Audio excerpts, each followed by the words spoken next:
Hello, everyone. Welcome back to another episode of the Personal Growth Talk podcast. I'm Jason, your host, and I'm here with our amazing co-host, Julia. Hi, everyone. It's so great to be here with you all again. Jason, today's topic is something we all deal with but often don't talk about enough. Negative thoughts. Exactly, Julia. Negative thoughts are something everyone experiences at some point, and if left unchecked, they can really hold us back in life. Whether it's self-doubt, overthinking, or fear of failure, these thoughts can impact our mood, productivity, and even our relationships. That's so true. But the good news is that negative thinking isn't permanent, and there are ways to address it. Today, we're diving into the topic of how to remove negative thoughts and sharing practical tips that can help anyone break free from this cycle. Absolutely. In this episode, we'll start by understanding where these thoughts come from, why they happen, and how they affect us. Then, we'll explore actionable steps you can take to remove them and focus on more positive, empowering thoughts instead. And don't worry, it's not about suppressing your feelings or pretending to be happy all the time. It's about learning how to shift your mindset and take control of your thoughts in a healthy way. That's a great point, Julia. So, if you've ever found yourself stuck in a loop of negativity, this episode is for you. Make sure you stick around till the end because we'll also share some personal stories and tips to help you along the way. And before we jump in, don't forget to subscribe to the channel if you haven't already. Your support means the world to us and keeps us motivated to bring you more content like this.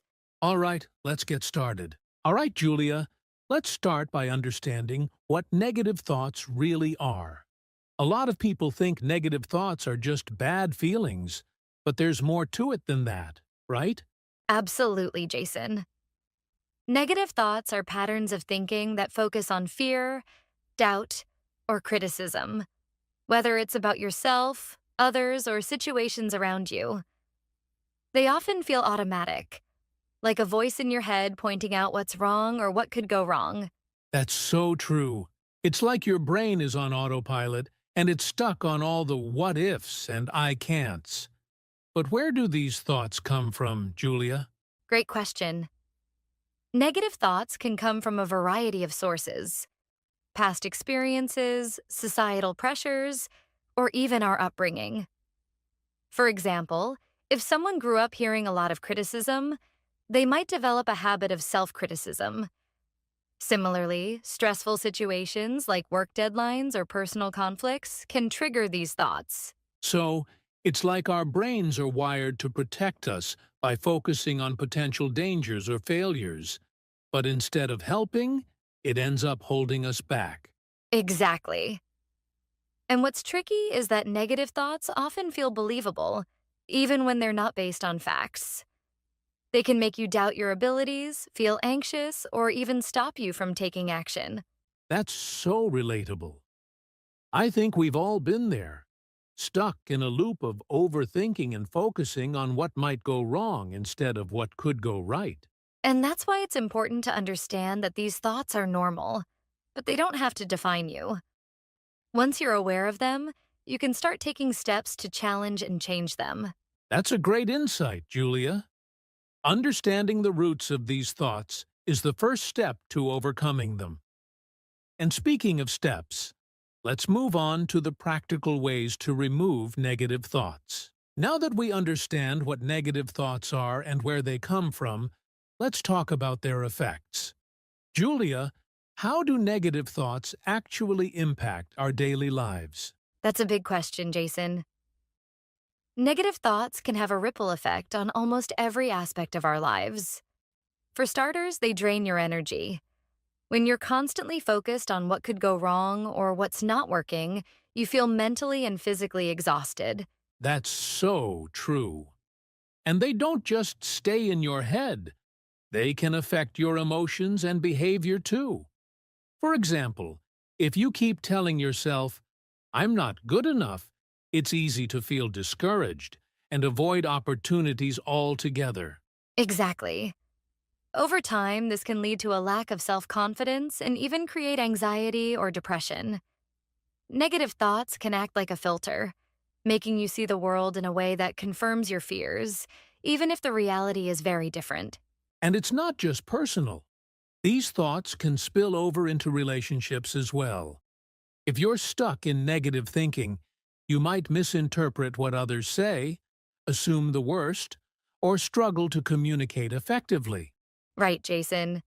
It's like carrying a dark cloud everywhere you go. Even your physical health can be impacted. Stress from constant negative thinking can lead to headaches, sleep problems, and even weaken your immune system. Wow, it's eye-opening how much of a toll negative thinking can take.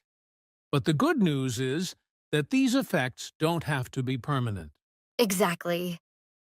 Once you recognize the impact of negative thoughts, you can take steps to reverse them and replace them with healthier, more constructive patterns. That's a great transition, Julia. Let's dive into the practical steps for removing negative thoughts next. All right, now it's time to get into the actionable part. How to actually remove negative thoughts. Julia, what's the first step people can take to tackle these thoughts? The first step is awareness. You need to recognize when you're having negative thoughts. Sometimes they run in the background and you don't even notice them. Start by paying attention to your inner dialogue. When you catch yourself thinking negatively, pause and acknowledge it. That's such a powerful start. Awareness gives you the chance to take control instead of letting the thoughts spiral. What about the next step? The second step is to challenge those thoughts. Ask yourself, is this really true? Or what evidence do I have to support this thought? Often, negative thoughts are exaggerated or completely unfounded. For example, if you think, I'll never succeed, question it. Look at past successes, even small ones, to prove otherwise. I love that. It's like being your own detective. Another effective step is to practice gratitude. When negative thoughts take over, shift your focus to what's going right in your life. Write down 3 things you're grateful for every day. It's a simple habit, but it rewires your brain to notice the positives. Exactly. And here's another one. Replace negative thoughts with positive affirmations. Instead of saying, I can't do this, try saying, I'm learning and I'll get better. Positive affirmations may feel strange at first, but over time they build confidence and resilience. Great point, Julia. Lastly, let's not forget mindfulness and meditation. Taking a few minutes each day to focus on your breath or be present in the moment can help you calm your mind and break the cycle of negative thinking. Absolutely. These steps take practice, but the more you work on them, the easier it becomes to manage and remove negative thoughts. That's so true. And now that we've shared these steps, let's talk about some personal experiences and tips to make this process even more relatable. Now that we've covered some practical steps, let's dive into how these strategies have worked for us personally. Julia, do you have any stories or tips to share about dealing with negative thoughts? I sure do, Jason. For me, one of the biggest shifts happened when I started practicing gratitude daily. I used to get overwhelmed by all the things that weren't going well, but when I started focusing on the positive, like a supportive friend or a small accomplishment, it changed my mindset. It was a game changer. That's amazing, Julia. I had a similar experience with challenging negative thoughts. I used to struggle with self-doubt, especially when starting new projects. But I made it a habit to write down the evidence of my past successes, even the small ones. It helped me realize that I had the skills and resilience to succeed again. That simple shift made a huge difference. I love that. It's so important to remind ourselves of our own strengths. Another tip I found helpful is meditation. When I feel like my thoughts are racing, I take a few minutes to just breathe and center myself.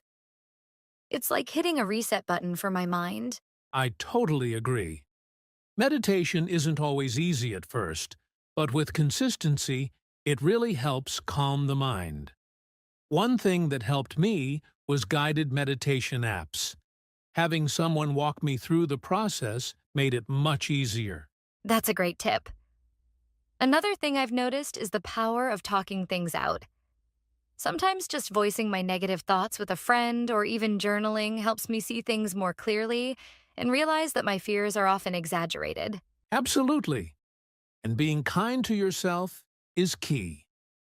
Negative thoughts are part of being human, but how we respond to them makes all the difference. So true. Remember, everyone has these moments. The key is to not let them control you. All right, now that we've shared some strategies and personal experiences, let's turn it over to you, our amazing listeners. We want to hear from you.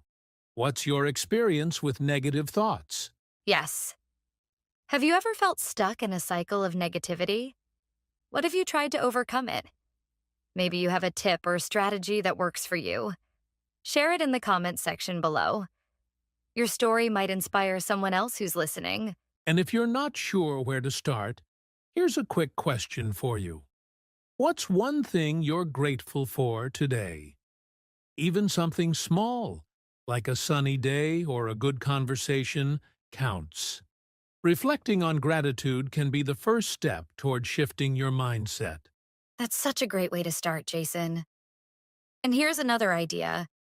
If you found any of the steps we mentioned today helpful, let us know. Did practicing gratitude, challenging negative thoughts, or using positive affirmations make a difference for you? We'd love to hear your thoughts, and don't forget to connect with us in the comments. We read every single one, and your feedback helps us create content that's meaningful to you. And if you enjoyed this episode or found it helpful, don't forget to hit the like button and share it with someone who might need a little encouragement today. That's right. Together, we can create a positive, supportive community where we help each other grow. So let us know. What's your go-to strategy for dealing with negative thoughts? We can't wait to hear from you. Wow, Julia, this has been such an insightful conversation. Negative thoughts might seem overwhelming, but as we've discussed today, they're manageable with the right strategies and mindset. Absolutely, Jason. To our listeners, remember that you're not alone in facing these challenges. It's all about taking small, consistent steps. Being aware of your thoughts, challenging them, and replacing them with positivity. That's right. And don't forget, progress takes time. Be patient with yourself and celebrate even the smallest victories along the way. Every positive step counts. If today's episode resonated with you, make sure to put some of these strategies into practice and let us know how they work for you. And if you have any questions or need more tips, drop us a comment. We'd love to continue the conversation with you.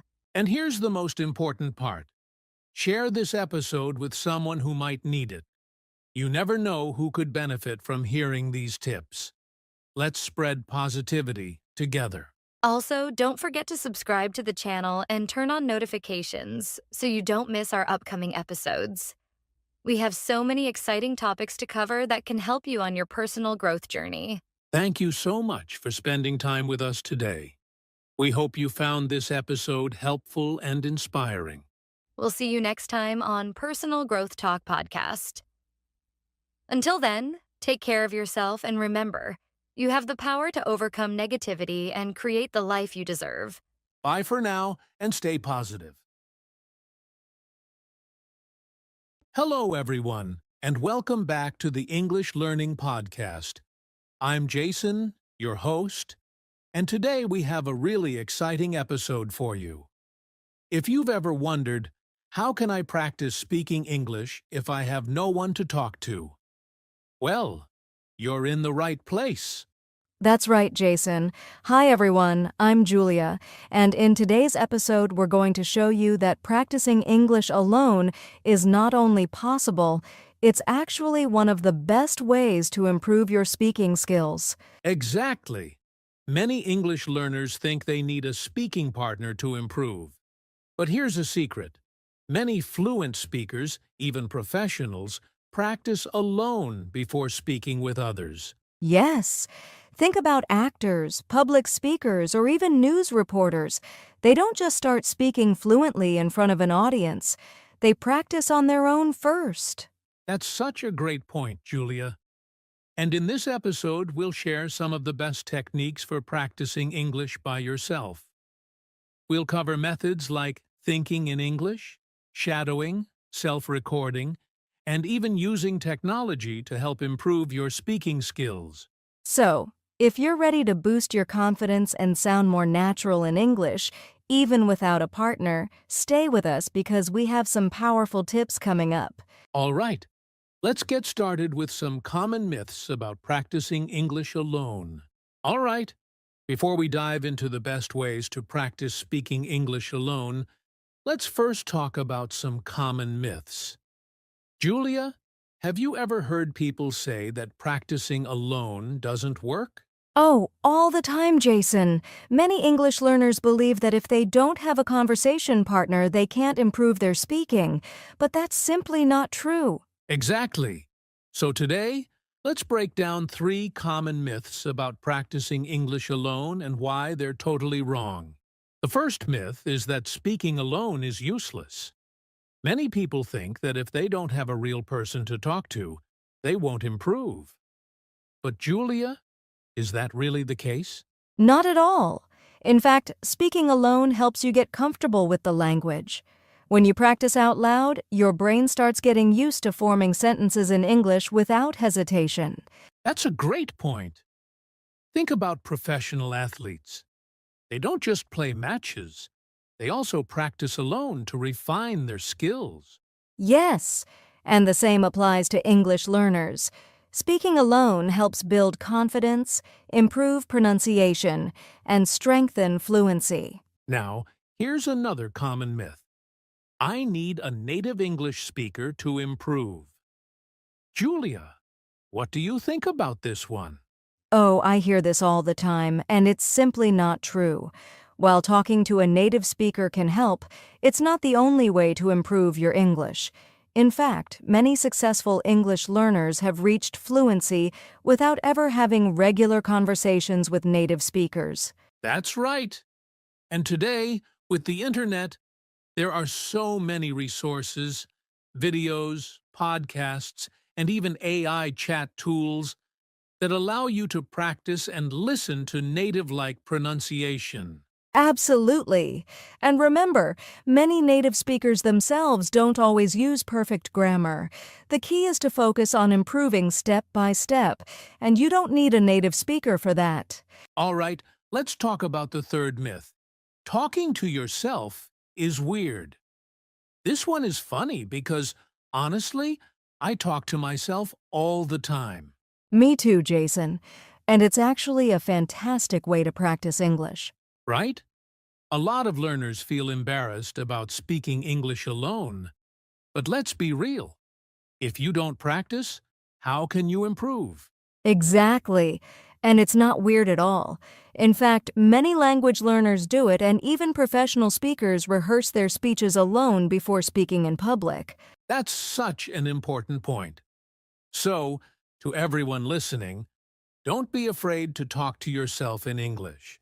It's one of the most effective ways to practice. All right, now that we've busted these myths, let's move on to the real strategies you can use to improve your speaking skills by yourself. And first up is one of my personal favorites, thinking in English. Now that we've busted those myths, let's talk about one of the most powerful techniques for improving your English when you're alone. Thinking in English. Yes, this is such a game changer. Many learners don't realize that speaking fluently starts in the mind. If you always think in your native language and then translate to English, it slows you down. Exactly. When you translate, there's always that extra step in your brain, and that makes speaking feel harder. But when you train yourself to think directly in English, you start speaking more naturally. So, Julia, how can someone start thinking in English? It sounds a little challenging at first. Great question. You can start with something really simple. Just describe what's happening around you in English. For example, if you're making breakfast, say to yourself, I am making coffee. The water is boiling. I will add sugar. That's a great tip. It forces your brain to use English without translating. You can also think in English while walking outside. Describe what you see. The weather is nice. That car is red. The birds are singing. Exactly. And another great trick is planning your day in English. For example, you can think, at 10 a.m. I will study, then I'll go to the gym. After that, I'll meet my friend for coffee. It's like having a little conversation with yourself in English. I love that. It helps make English part of your daily routine. The more you do it, the faster your brain adapts. But Julia, what if someone struggles to think in English? What can they do? Good question. If it's hard at first, start with just keywords. Instead of full sentences, try thinking in simple words. Coffee, hot, morning, delicious. Over time, your brain will start filling in the gaps naturally. That's a great point. Also, if you get stuck, try using pictures instead of words. For example, when you see an apple, don't think of the word in your native language first. Just imagine the English word apple directly. Yes, it's all about training your brain. And one more tip. Try setting a goal to think in English for at least 5 minutes a day. Slowly increase it, and soon, it will become a habit. That's amazing advice. So, everyone listening, try this today. Just start thinking in English, even if it's for a few minutes. It's a simple step, but it makes a huge difference. Absolutely. And up next, we're going to talk about another powerful technique, shadowing. This method will help you sound more like a native speaker. Stay tuned. All right, now that we've talked about thinking in English, let's move on to another powerful technique, shadowing. Julia, have you ever heard of this method? Oh, yes. Shadowing is one of the best ways to improve pronunciation, rhythm, and fluency in English. It's like training your mouth and brain at the same time. Exactly. And for those who don't know, shadowing means listening to a native speaker and immediately repeating what they say, like a shadow following them. That's right. You don't pause or stop to think. You just copy the speaker as closely as possible, even their intonation and emotions. So, how can someone start using the shadowing technique? What's the first step? Great question. Step 1 is choosing the right audio material. Pick something clear and natural, like a podcast, a YouTube video, or even a scene from a movie. Yes, and it's best to start with something short, maybe a 10 to 20-second clip. Play it, listen carefully, and then try repeating right after the speaker. That's key. You don't need to understand every word perfectly. The goal is to copy the pronunciation, speed, and tone as closely as possible. Exactly. And here's a pro tip. Try practicing with subtitles first, then without them. This helps you focus on the sounds rather than just reading. Now, Julia, why do you think shadowing is so effective? Because it forces you to use English naturally. When you shadow, you're not just memorizing words, you're training your brain to think and speak like a native speaker. That's so true. It also improves pronunciation because you're mimicking real speech. You get used to linking words, reducing sounds, and using the right rhythm. Yes, it's like learning a song. When you listen and sing along multiple times, it becomes automatic. The same happens with English. But Julia, what are some mistakes learners make when trying shadowing for the first time? One common mistake is choosing audio that's too fast. If you're a beginner, start with slower speech and increase speed gradually. That's important. Another mistake is trying to be perfect from the start. It's okay if you don't get every word right at first. Just keep practicing. Exactly. And one last mistake, mumbling or whispering. You need to speak out loud to improve your confidence and pronunciation. Great advice. So, everyone listening, give shadowing a try. Just pick a short clip, repeat after the speaker, and don't worry about making mistakes. Over time, you'll sound more natural and fluent. Yes, and coming up next, we'll talk about another technique that will take your speaking skills to the next level, self-recording and feedback. Stay with us. Now that we've talked about shadowing, let's move on to another fantastic technique for practicing speaking alone, speaking out loud. Julia, do you think speaking out loud really makes a difference? Oh, absolutely, Jason. A lot of learners make the mistake of just studying English in their heads, but if you don't actually say the words out loud, your mouth doesn't get used to forming English sounds. Exactly. Speaking is like a muscle. You have to train it. And the best way to do that is by talking out loud as much as possible. Let's go through 3 simple ways to do this: describing things, telling stories, and role-playing. All right, first up, describing things around you. Julia, how does this work? It's super simple. Just look around and describe whatever you see. For example, if you're in your room, say, "There is a wooden desk in front of me. My laptop is open and my phone is next to it." That's a great example. And you can do this anywhere. On the bus, in a cafe, or even when you're cooking. Just describe what you're doing in English. Yes, the more you do this, the more natural English becomes in your daily life. Now, the second technique, telling stories. Julia, why is this so effective? Because storytelling helps you practice speaking in full sentences. You can talk about something that happened in your day, a childhood memory, or even make up a fun story. That's right. And the best part is, there's no pressure. Since you're speaking alone, you can take your time and improve at your own pace. Exactly. And if you're not sure how to start, use simple structures like "yesterday I went to" or "one day I saw," and then just keep going. And finally, let's talk about role-playing. Julia, have you ever pretended to have a conversation by yourself? Oh, yes, many times. It might feel funny at first, but it really helps improve fluency and confidence. Absolutely. You can pretend to order food at a restaurant, introduce yourself in an interview, or ask for directions. Just imagine you're in a real conversation and practice what you would say. Yes, and if you want to make it even more fun, try changing your voice or pretending to be 2 different people in the conversation. That's a great tip. It keeps practice interesting and engaging. So, to everyone listening, start speaking out loud today. Describe what you see, tell stories, and role-play conversations. These simple exercises will help you become more confident and fluent in English. Yes, and up next we're going to talk about another powerful method, self-recording and feedback. Stay with us.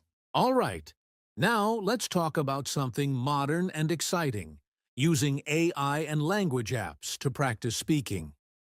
Julia, have you ever tried these tools? Yes, and they're so helpful. Nowadays, there are many AI-powered apps that let you practice speaking with instant feedback. You don't need a human partner, you can just talk to an AI assistant. That's right. Apps like ChatGPT, Elsa Speak, or Speak English with I can simulate real conversations. They help with pronunciation, sentence structure, and even fluency. And another great thing, some apps give you feedback on your pronunciation and suggest better ways to say something. It's like having a personal tutor anytime you need it. So, what's the best way to use these apps for speaking practice? Great question. First, set a goal. Maybe 10 minutes of speaking practice per day. Use the app to have a conversation or repeat sentences out loud. That's a smart approach. And another tip, don't just type, actually speak into the app. The more you talk, the more confident you'll get. Exactly. Also, try different conversation topics so you can practice a variety of vocabulary and expressions. So, to everyone listening, if you want to practice speaking alone, AI tools and language apps are a fantastic way to improve. Just open an app, start talking, and make it part of your daily routine. Yes, and up next, we'll wrap things up with our final thoughts and key takeaways from today's episode. Stay tuned. Now, let's talk about one of the best ways to improve your English speaking skills when practicing alone. Recording yourself. Julia, do you think this is a useful technique? Oh, absolutely, Jason. Many learners don't realize how they sound when they speak English, but when you record yourself and listen back, you can hear your pronunciation, fluency, and even small mistakes. That's so true. It might feel strange at first, but it's a powerful way to improve. When you listen to yourself, you can notice areas that need improvement and work on them. So, Julia, how should someone start with this method? It's simple. First, pick a topic. Maybe describe your day, talk about your favorite movie, or even read aloud from a book. Yes. Then, use your phone or a recording app to record yourself speaking. Try to speak naturally, as if you're having a real conversation. Exactly. After that, listen to your recording and ask yourself, did I speak clearly? Did I hesitate too much? Did I pronounce words correctly? And a great tip, compare your recording to a native speaker. Listen to how they say words and try to match their pronunciation next time. So, if you want to improve quickly, start recording yourself today. It's an easy way to track your progress and build confidence in speaking English. Yes. And now let's move on to our final section, our conclusion and key takeaways from today's episode. Stay with us. Wow, Julia! We've covered so many powerful techniques today for practicing English speaking alone. Let's do a quick recap for our listeners. Yes, we started by talking about common myths, like the idea that you can't improve without a partner. That's not true. There are so many ways to practice alone. Right. Then we discussed thinking in English, which helps you stay immersed in the language. We also talked about shadowing, where you imitate native speakers to improve pronunciation and fluency. We also shared tips on speaking out loud, describing things, telling stories, and role-playing conversations. That's a great way to develop confidence. Yes, and let's not forget technology, using AI tools, language apps, and even recording yourself to track progress and improve over time. Now, before we end, I want to ask you, Julia, what's your best advice for someone who's afraid to practice speaking alone? Great question, Jason. My advice is don't be afraid to make mistakes. The more you practice, the better you'll get. And remember, no one is judging you when you practice alone. Exactly. English fluency is a journey, and every small step counts. Whether it's 5 minutes of shadowing, recording yourself, or using an AI app, consistency is the key. Yes, and most importantly, enjoy the process. Learning a language should be fun. Speak with confidence and believe in yourself. That's a perfect note to end on. To all our listeners, start practicing today. Speak out loud, use the techniques we discussed, and don't give up. You've got this. Absolutely. Thanks for joining us today, and we'll see you in the next episode.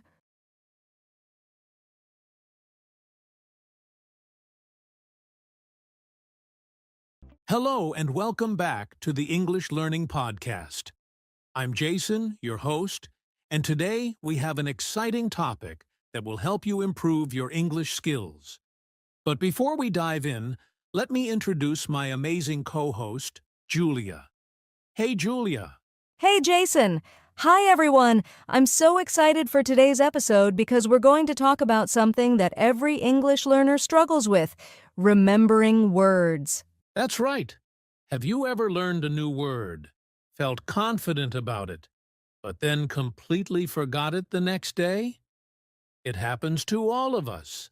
Yes, and it can be so frustrating. You learn a word, you try to use it, but when you need it the most, poof, it's gone. Exactly. But don't worry. Today, we'll share powerful and fun techniques that will help you remember words easily and forever. And trust me, these methods are simple but super effective. Whether you're just starting out or you've been learning English for a while, you'll find these tips really helpful. Absolutely. So, grab a notebook, get comfortable, and let's learn how to remember words easily. All right. Before we talk about how to remember words, let's first understand why we forget them. Have you ever wondered why you can remember some words forever, but completely forget others? Yes, and I think this is something every English learner experiences. You study a word, repeat it a few times, and the next day, it's like it never existed. Exactly. Well, there's actually a scientific reason for that. It's called the forgetting curve. Basically, our brain starts to forget information very quickly if we don't review or use it. Oh, I've heard about that. It's like when you learn something today, you might forget 50% of it by tomorrow if you don't review it. Yes, and if you don't use the word at all, after a few days or weeks, it's gone. Our brain naturally removes information that it thinks is not important. That makes sense. So, one big reason we forget words is that we don't review or use them enough. Exactly. Another reason is memorizing words without context. If you just write down a long list of words and try to memorize them, you're going to forget most of them because your brain doesn't have a real connection to them. That's so true. I remember when I used to memorize words for school tests, I'd forget them right after the test because I never actually used them in real life. Yes, and that's why learners should focus on understanding and using words instead of just memorizing them. That's a great point.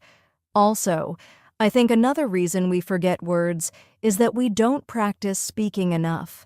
If we don't say the words out loud, they don't really become a part of our active vocabulary. Absolutely. It's like learning to ride a bike. If you only read about how to ride a bike but never actually try it, you won't remember how to do it when you need to. Exactly. So to sum it up, we forget words because 1. We don't review them enough. 2. We memorize without context. 3. We don't use them in speaking or writing. Perfect summary. But don't worry. In the next part, we'll share some powerful techniques to help you remember words easily and make them stick in your brain forever. Now that we know why we forget words, let's talk about one of the best ways to remember them: association. Julia, have you ever used association techniques to learn new words? Yes, and it really works.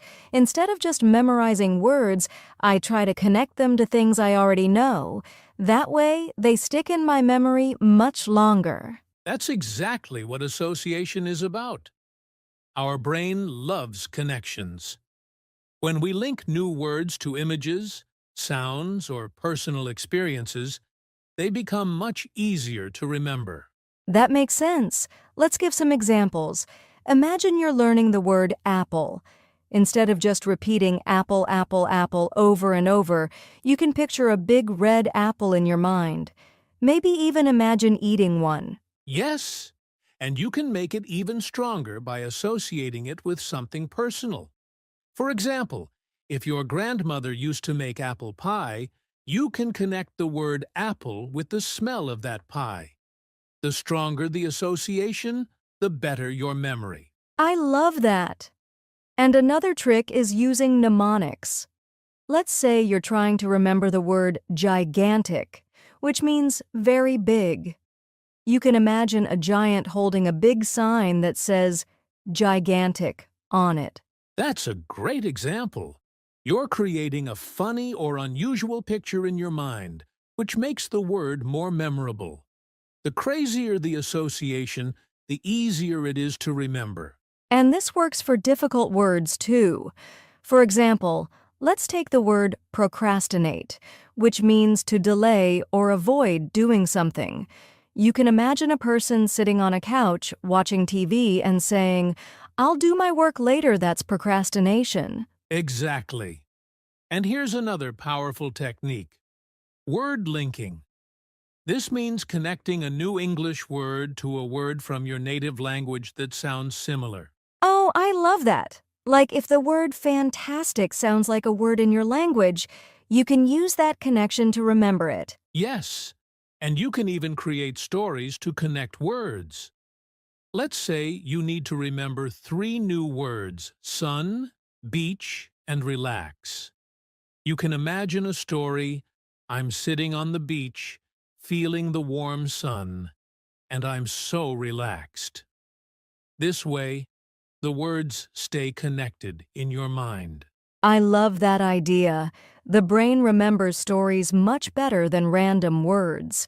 So, learners can create funny, weird, or even emotional stories to help them remember new vocabulary. Yes. So, to summarize, here are some great ways to use association to remember words easily. 1. Use images. Picture the word in your mind. 2. Make it personal. Connect it to your own life. 3. Use mnemonics. Create funny or weird connections. 4. Try word linking. Connect it to a word in your native language. 5. Create a story. Link words together in a short story. That's a fantastic list. If you try even one of these methods, you'll remember words much faster. Absolutely. And now that we've talked about association, let's move on to another powerful technique: spaced repetition and active recall. This will help you make words stay in your long-term memory forever. Now that we've talked about the power of association, let's move on to another super effective technique: spaced repetition and active recall. Julia, have you ever noticed that if you don't review a word, you forget it after a few days? Yes, and it's so frustrating. I used to learn new words, but if I didn't practice them, they just disappeared from my memory. That happens to everyone. And that's because our brain naturally forgets things over time. But the good news is, spaced repetition helps us remember words permanently. It's like a workout for your brain. That sounds interesting. So how does spaced repetition work? Great question. Instead of reviewing a word many times in one day, you review it over a longer period of time. For example, if you learn a new word today, you review it 1. Tomorrow, after 1 day, 2. After 3 days, 3. After 1 week, 4. After 1 month. Each time you review, you strengthen your memory, and soon you'll never forget that word. That's amazing. So instead of cramming words all at once, we should review them over time. Exactly. And there's another trick: active recall. This means instead of just reading the word again and again, you test yourself on it. Oh, I love that. Instead of just looking at a list of words, I can cover the meaning and try to remember it myself. Yes, testing yourself forces your brain to work, which makes the memory stronger. Here are some easy ways to use active recall. 1. Flashcards. Write the word on one side and the meaning on the other. Try to remember before flipping the card. 2. Quizzes. Test yourself with small vocabulary quizzes. 3. Writing practice. Try using the word in a sentence from memory. 4. Speaking practice. Challenge yourself to use the new word in conversation. That's awesome. So instead of just reading words, we should actively test ourselves. That way, the words stay in our brain for a long time. Exactly! If you combine spaced repetition and active recall, you'll remember words permanently. That's so helpful. So, to summarize, 1. Review words at spaced intervals. Don't try to learn too many words at once. 2. Use active recall. Test yourself instead of just reading. 3. Use different methods: flashcards, quizzes, writing, and speaking. Perfect summary. And now that we've talked about memory techniques, let's move on to a fun way to remember words. Learning through context. Now that we've talked about spaced repetition and active recall, let's move on to another important step: using words in daily life. Julia, do you think learning words is enough? Not at all. If you don't use the words, you'll forget them. That's why practicing in real life is so important. Exactly. Learning words is just the first step, but to truly remember them, you need to use them in your daily life. So, let's talk about some simple ways learners can do that. One great way is to talk to yourself in English. For example, if you're making tea, you can say, "I am making tea. The water is boiling. I will add some sugar." It helps you use words naturally. That's a great idea. Another trick is labeling objects around you.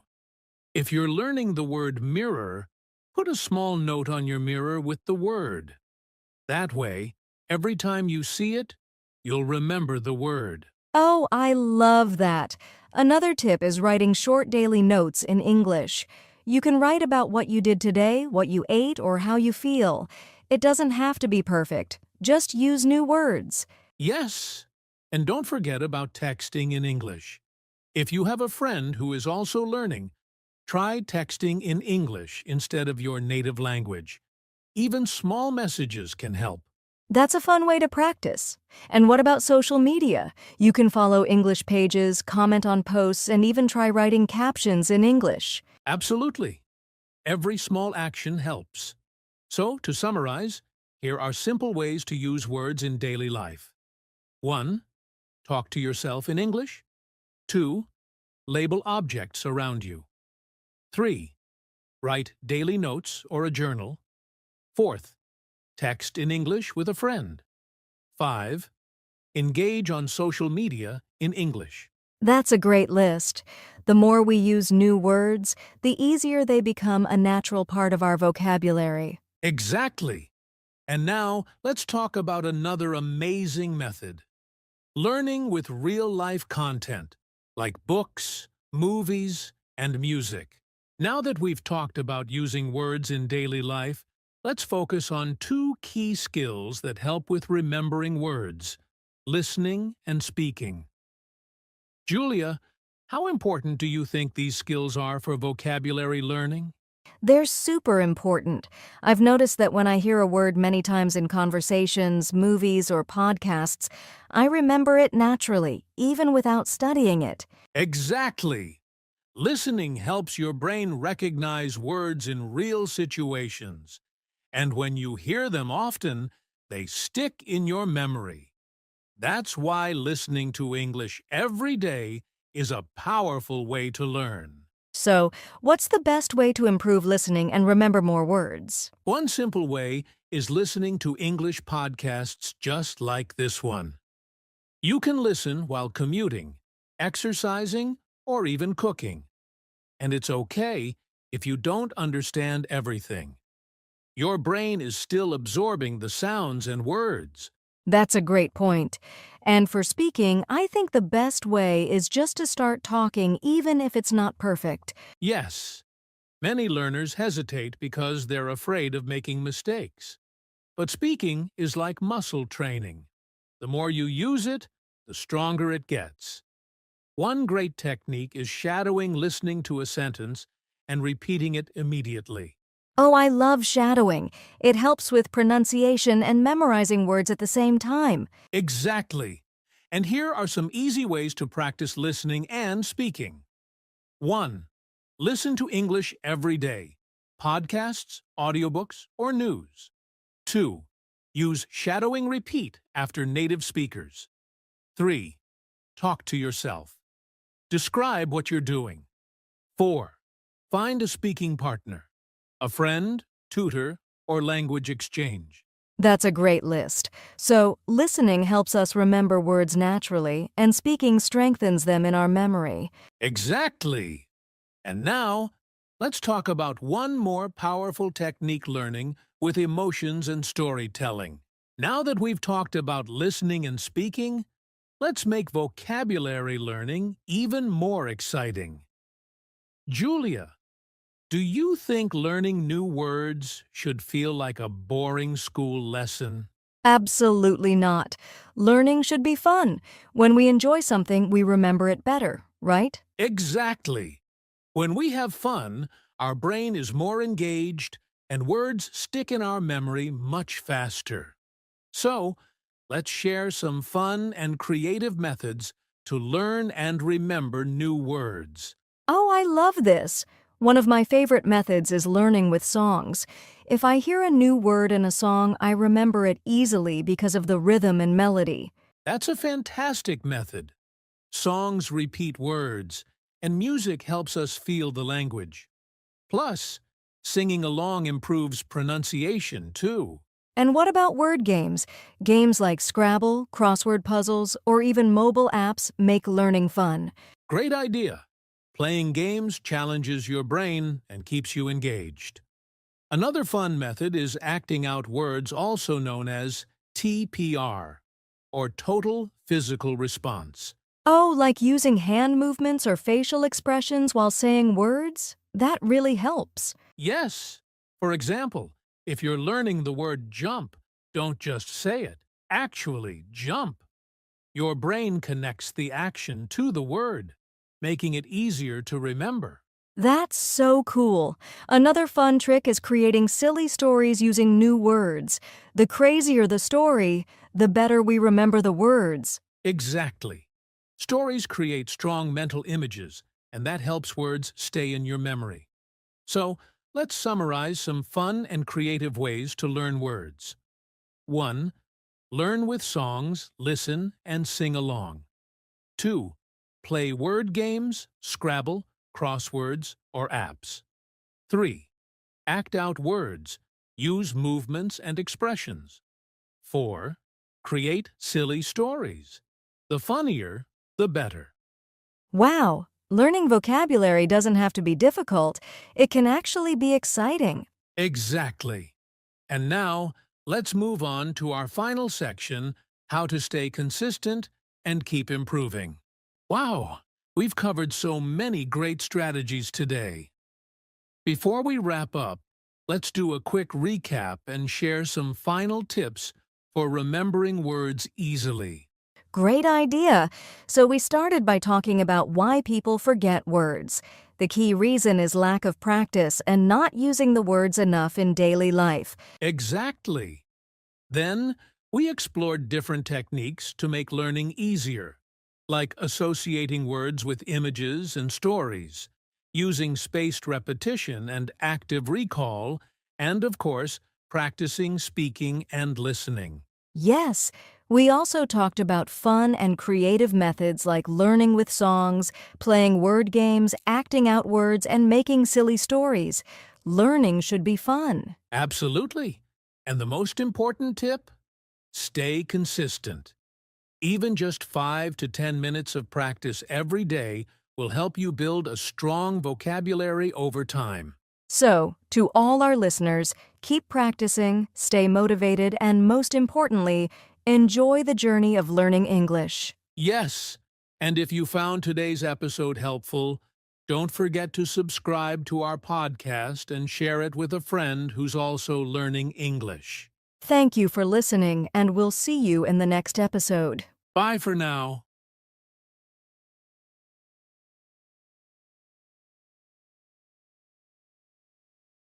Hey everyone! Welcome back to another episode of the English Learning Podcast, where we make English simple, fun, and useful for your daily life. I'm Jason, your host. And I'm Julia, your co-host. We're so glad you're here with us today. If you've ever wanted to sound more natural when you speak English, today's episode is just for you. That's right. Today we're talking about something super cool and super useful. Idioms. More specifically, 50 daily routine idioms that native speakers use all the time in real life. Now, if you're wondering, what is an idiom? Don't worry. An idiom is a group of words with a meaning that's different from the literal words. Like when we say hit the sack, it doesn't mean hitting a real sack. It means going to bed. Exactly. And idioms are everywhere in English. You hear them in movies, in songs, in conversations with friends. If you don't understand them, it can be really confusing. But once you do, it's like unlocking a secret code. And the best part is, today's idioms are all related to daily routines, from waking up in the morning to going to bed at night, so you'll be able to use them right away in your everyday life. So get ready to laugh, learn, and level up your English. We're going to share real examples, role plays, and even give you a fun listener challenge at the end. Let's not waste any more time. Shall we jump into our first section? Let's do it. First up, what are idioms and why use them in daily conversations? So, before we dive into the idioms themselves, let's take a moment to understand what idioms are and why they matter in daily English. Right. Like we said earlier, an idiom is a phrase where the meaning isn't clear just by looking at the words. It's like a shortcut to expressing something in a colorful or cultural way. For example, if I say, "I'm feeling under the weather," I don't mean the weather is on top of me. I just mean I'm not feeling well. Exactly. Idioms help you sound more natural. Just like a native speaker. Native English speakers use idioms all the time without even thinking about it. And here's the thing. If you only learn textbook English, you might understand grammar and vocabulary, but you could still feel lost in real conversations. Idioms fill that gap. That's so true. Imagine someone invites you to dinner and says, "Let's grab a bite." If you don't know that idiom, you might be confused. But it simply means, let's eat something. Another reason idioms are important is that they make your speech more expressive. Instead of saying, "I'm very tired," you could say, "I'm beat." It's short, casual, and native-like. Also, idioms often reflect culture. They show you how people in English-speaking countries think or view the world. Learning them is a fun way to understand not just the language, but the people too. That's a great point. And don't worry, learning idioms doesn't have to be hard. In today's episode, we're focusing on daily routine idioms, ones you can start using immediately. That's what makes them easier to remember. So instead of memorizing a big list, just listen closely, imagine the situations, and try using a few today. We'll even role-play some examples to help you hear them in context. All right, are you ready for our first group of idioms? These ones are all about the morning routine. Let's get into it. Rise and shine. Haha, that's actually our first idiom. All right, let's start the day, literally, with some idioms that you can use in your morning routine. These are phrases you might hear or use from the moment you wake up. Yes, morning idioms are so common. You'll probably recognize some of these once we explain them. Let's go through 10 of them. Nice and easy. 1. Rise and shine. Rise and shine means wake up and get ready for the day, often used in a cheerful way. Right. Parents might say, "Come on, kids, rise and shine. Time for school." 2. Hit the snooze button. This is a modern one. It means to delay waking up by using the snooze function on your alarm. Like, I hit the snooze button 3 times this morning. I was so tired. 3. Sleep in. To sleep in means to sleep later than usual, often on weekends. Example, I love to sleep in on Sundays. No alarm clock.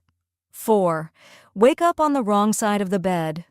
This idiom means to wake up feeling grumpy or in a bad mood. Don't talk to him yet. He woke up on the wrong side of the bed today. 5. Freshen up. To freshen up means to wash your face, brush your teeth, or get ready quickly. You might say, I'm just going to freshen up before breakfast. 6. Clear your head. This idiom means to feel more awake or think clearly, often after coffee or a shower. Like, I need a walk to clear my head. It's too early to think. 7. Jumpstart your day. Jumpstart your day means to begin your morning with energy or a good habit.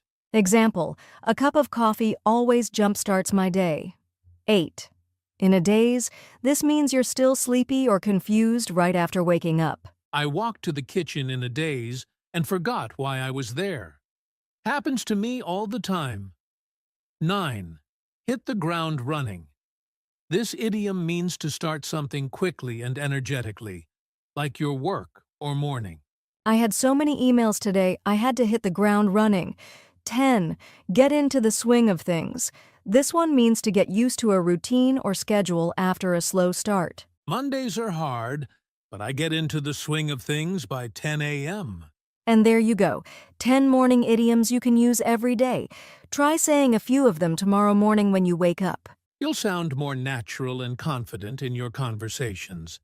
And don't worry if you don't remember them all right away. We'll keep repeating them in examples and role plays later.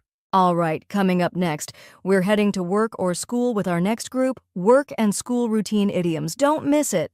All right, we've freshened up, had our coffee, and now it's time to head to work or school. This next group of idioms is all about what happens during your day when you're working or studying. Yes, these idioms are perfect for anyone with a busy schedule. Whether you're a student, an employee, or just juggling daily tasks, these phrases are super common. 1. On the ball. If someone is on the ball, it means they're alert, focused, and doing their job well. Example: Wow, you answered that question fast.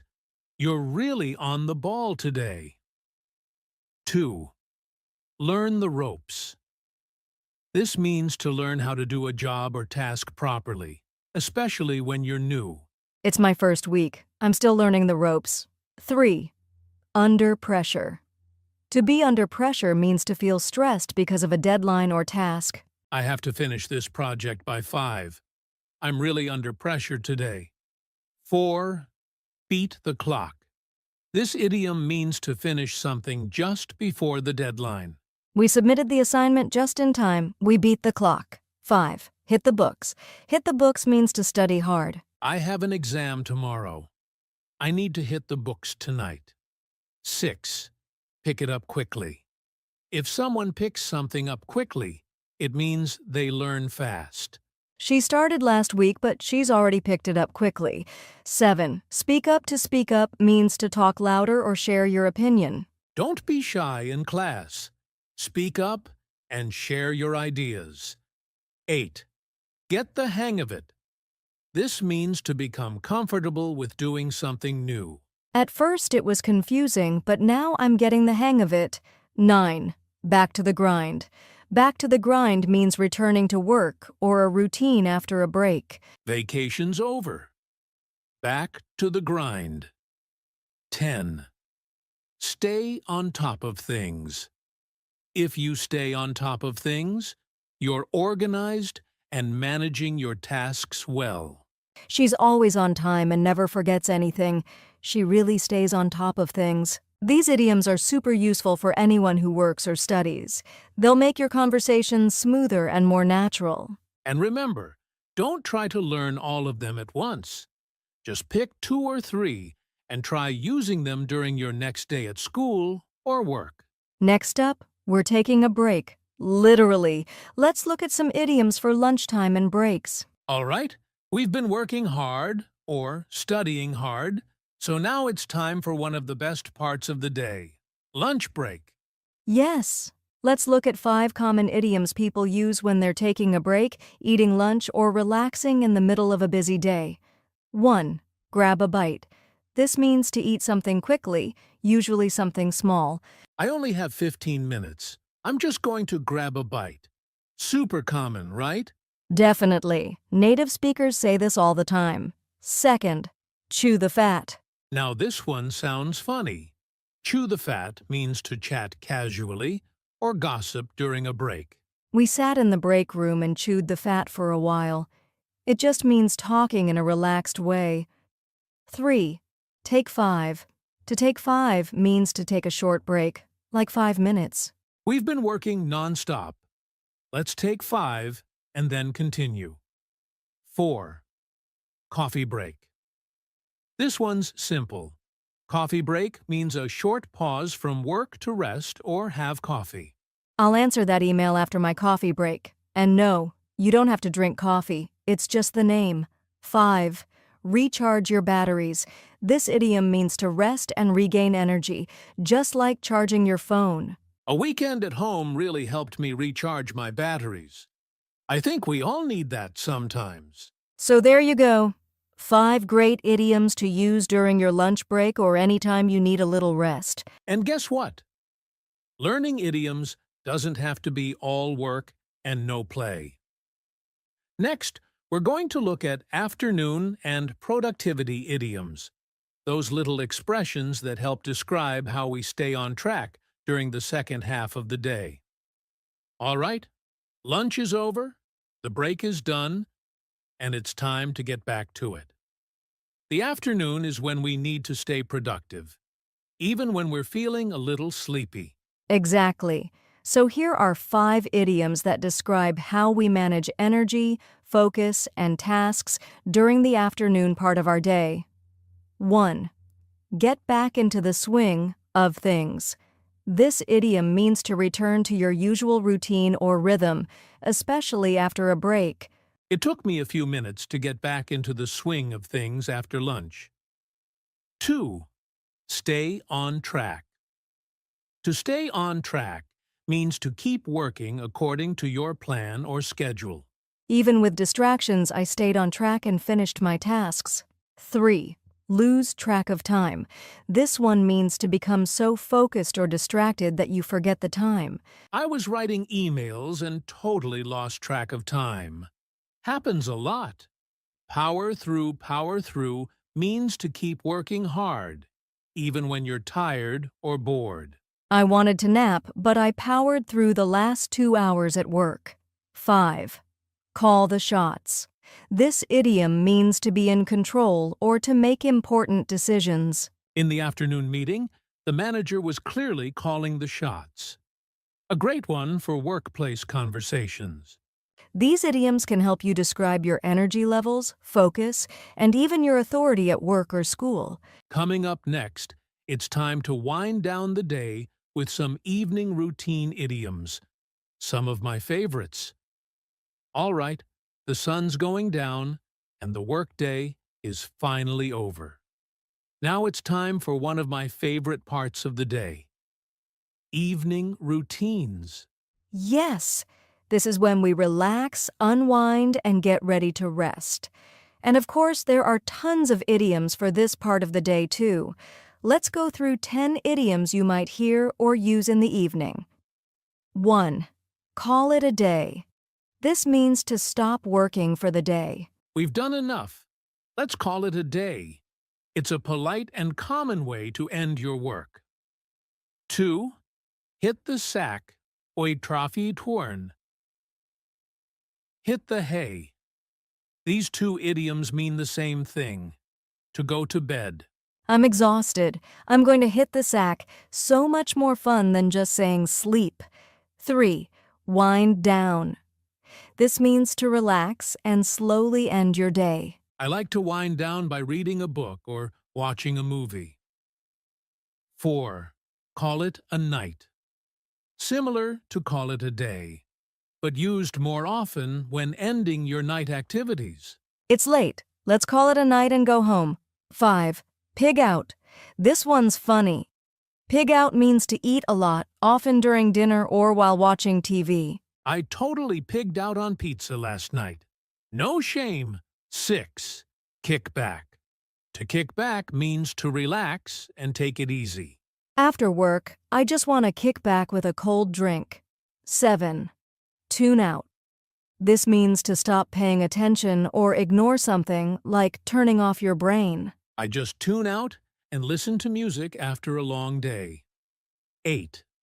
Binge watch. To binge watch means to watch many episodes of a show in one sitting. I binge-watched an entire season of my favorite series last night.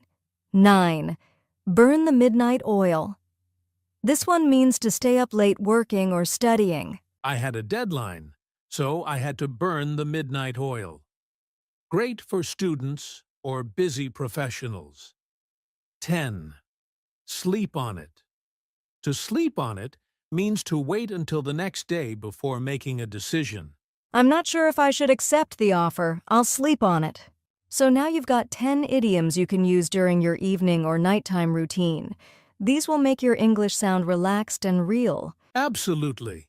And even if you only remember 1 or 2 today, that's great. Use them naturally in your evening conversations or journal. Next up, we're looking at weekend or leisure time idioms, perfect for your days off. All right, we've made it through the work week and evening routines. Now it's time for some fun. Let's talk about weekend and leisure time idioms. Yes! These idioms are perfect for when you're relaxing, socializing, or just doing something you enjoy. Let's go over 5 of the most common ones. 1. Paint the town red. This means to go out and have a fun, exciting night, usually with friends. It's Friday night. Let's paint the town red. Sounds fun, right? 2. Netflix and chill.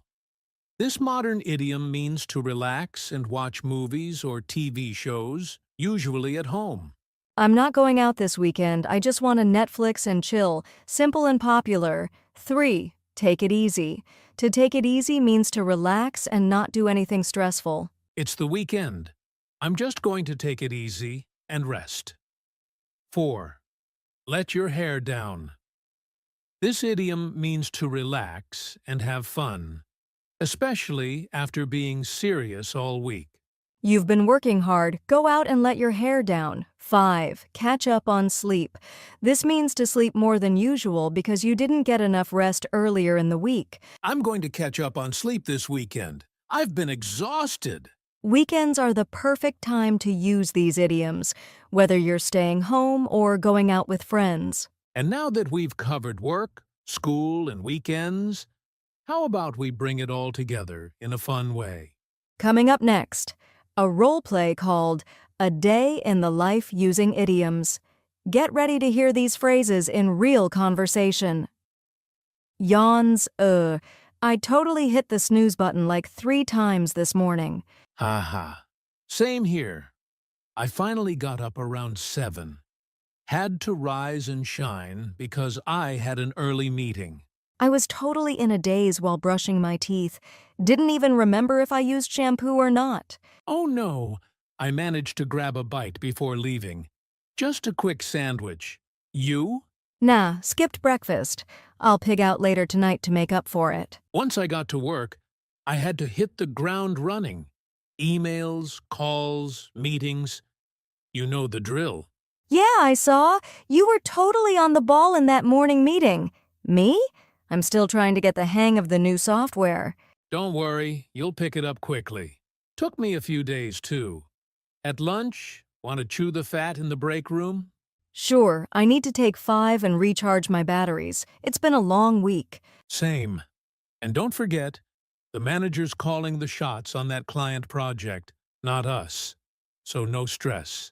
Good point. After work, I'm just gonna kick back, maybe binge watch that new series. What about you? Might go out and paint the town red, or maybe just Netflix and chill. Depends how I feel after dinner. Sounds good. Just don't burn the midnight oil again. You looked so tired yesterday. Ha ha! True. I'll call it a night early. Big day tomorrow. Yep, let's call it a day here too. Catch you tomorrow. Later, Julia. And that's how you can use idioms in everyday conversations, naturally and smoothly. It's all about listening, practicing, and making them part of your daily English. Next, we'll share some tips on how to learn and practice idioms in real life. So stick around. All right. Now that we've heard so many idioms and even practiced them in conversation, let's talk about how you can actually learn and practice idioms in your own life. Yes, idioms can seem tricky at first, but with the right habits, you'll get better and better every day. Tip number 1. Use idioms in your daily conversations. Even if it's just with yourself, try saying, "I'm going to hit the sack early tonight," or "I need to get back into the swing of things." It makes a huge difference. Tip 2. Write a journal or short diary entry using idioms. For example, write about your day and include a few idioms you learned. It helps your brain remember them. Tip 3. Listen to native speakers, podcasts, movies, TV shows, and even YouTube videos. When you hear an idiom, pause and think about what it means in that context. Another great tip is to use flashcards or apps designed for idioms. You can review and quiz yourself anytime, even on the go. And finally, don't worry about making mistakes. The more you practice, the more natural it will feel. Native speakers love it when learners try idioms. They know you're serious about your English. Exactly. Practice a few idioms each day, and soon you'll be using them without even thinking. That's it for our tips.